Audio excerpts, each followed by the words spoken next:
Vamos lá, então, quando falamos sobre regulações fisiológicas, falamos de adaptações, feedback. A palavra feedback é realimentar, alimentar, ou seja, alimentar, absorver, readaptar e adaptar os campos fisiológicos no sistema neuromuscular. Quando falamos de regulações, falamos de estímulos e respostas. Os estudos das regulações fisiológicas do sistema neuromuscular provocadas por processos de treinamento que ressaltam em seguintes pontos: o músculo e a estrutura muscular, as unidades motoras, típica, local, ou seja, e as extremidades relacionadas também ao estímulo e resposta, que são fatores que importantes, fatores genéticos e fatores históricos. Os genéticos, que está internamente, e os músculos e a sua estrutura muscular, ela vai havendo o desenvolvimento. Aonde há uma regulação, há uma adaptação. Todos os dias ocorre um tipo de adaptação, há um estímulo diferente. É lógico que o treinamento, no seu ápice, há tipos de músculos que são especificamente a serem adaptados. Ou seja, se eu vou malhar peitoral, como já falei, então o dorsal vai associar o peitoral e vai ajudar, tendo aquela harmonia ópera, ou seja, aquele Reino Unido.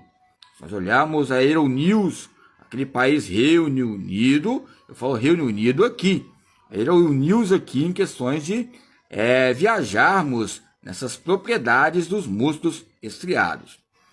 A propriedade dos músculos estriados são elasticidades entre bandas, ou seja, sarcômeros, os processos sarcoplasmáticos.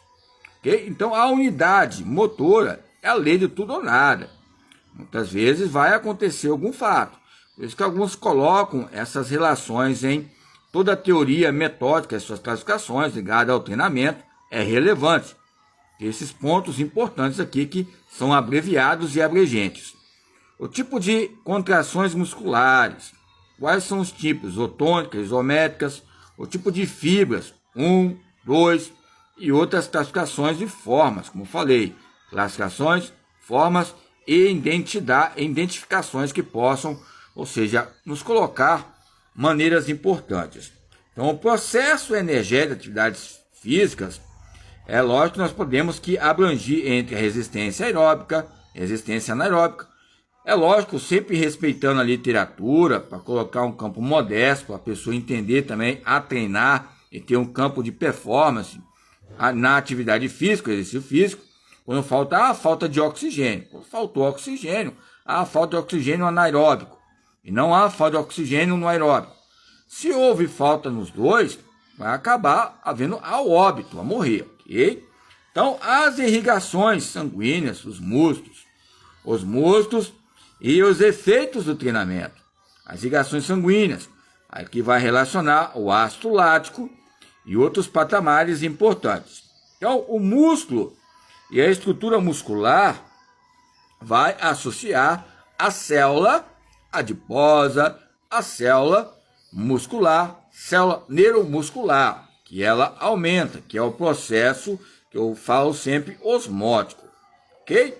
Então, os músculos, dentro dessa fisiologia, colocam fatores importantes que são concebidos em nosso dia a dia diário. É lógico que quando falamos corpo e máquina, falamos de corporeidade, o trabalho mecânico, a história do corpo, a linguagem, ou seja, a sua ciência, ou seja, a sua própria magnitude, regulações fisiológicas, sistema neuromuscular, ou seja, que venha fortalecer obstáculos e barreiras nesses níveis de aprendizado. Aí muitas vezes, a maioria das vezes, alguns colocam esses homens e mulheres que são destacados aqui em campos de campeonatos como bárbaros, um barbarismo. Mas, ou seja, tem que pensar para ter um músculo, uma estrutura muscular maior, um tipo de músculo. Há um treinamento, há uma apropriação. É lógico que a maioria das vezes as pessoas pensam que só quem está treinando na academia acontece esse processo no sistema neuromuscular, fisiológico. Acontece no dia a dia diário, como coloquei nas abreviações, como a atividade física humana, que vai relacionar exercício físico, vai relacionar atividade física, ok? A lei do tudo ou nada são teorias da abordagem aberta. Você deixa à vontade lá que vai acontecer alguma coisa. Vai haver uma lesão, ou seja, a lesão que eu falo aqui são questões importantes que vai haver o quê? Um estímulo. Depois você faz um feedback, vai conversando, ou seja, vai vendo os efeitos que possam acontecer no diagnóstico. Ok? Então são fatos importantes compostos entre o prolongamento entre a massa, o campo do protoplasma, citoplasma e petoplasma, ou seja, plasma está relacionado à própria proteína, que é o sarcolema. As fibras possuem, ou seja, filamentos conhecidos como miofibrilas, e as miofibrilas contêm elementos contráteis. A quitina, ou seja, miosina, já virou uma novela das 8, virou uma novela das 7, virou uma novela, ou seja, todos os dias que nós acordamos é uma novela marcada em nossas vidas e nossos músculos. A quitina e miosina, titinina, relaxitina, conectina, mas a titinina, ou seja, a miosina e a quitina sempre tem que estar em alguns livros para destacar, para depois chegarmos a aprofundar de outras proteínas que possam nos aconselharmos a buscar mais conhecimentos. Ok? Vamos lá. Lógico, quando lembramos de hemoglobina, adomicina, ou seja, contrações que unem a contração muscular, formas, né? Ou seja, troponina, não só troponina, são tropas. São colocações que eu coloco aqui para nós entendermos um pouco, ok? Então vamos lá. Entre esses fatores, olha só, no conjunto de miofibrilas, repete-se em divisões chamadas de sarcômeros, limitadas pelas linhas Z, de A a Z. Quando eu faço uma contração muscular, ou seja, o que acontece?